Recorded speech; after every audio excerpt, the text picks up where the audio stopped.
guys, welcome back to another session with Malit Official. I'm Malit.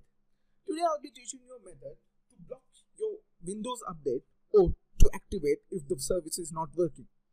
So for instance, you have to click your Windows icon on the start menu and type Control Panel, or you can use the desktop shortcut as you can see on my desktop.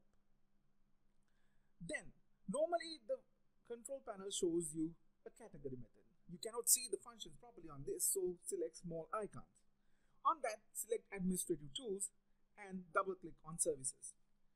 You can trigger services as another method as well by clicking Windows and R combination and executing Run Services and typing services.msc to execute Microsoft services. These are the two methods to pop up your services. In the services, scroll down to Windows Update. As you can see, it's mentioned as running. So if you want to stop your updates for a certain amount of time, click on the properties and select Disable, Apply and Stop the service. Then click OK. Now you can see the system is not running. So if the service is disabled when you're coming here, you want to have Windows Update, you just go click Automatic with Delay Start and Apply. After applying, click Start and the services will start to run.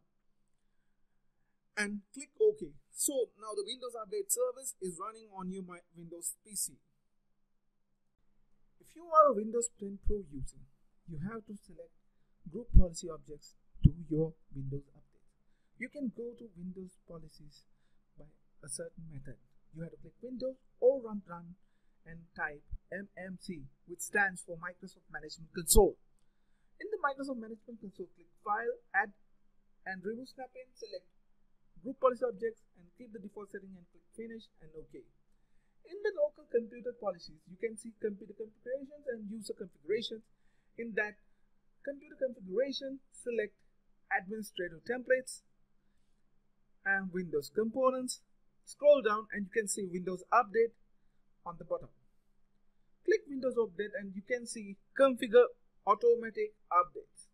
You have to double click or right click and edit, and you can see there's a menu called Enable, Disable. When you click Enable, you can select Auto Download and Notify Installation, or else the other methods as well.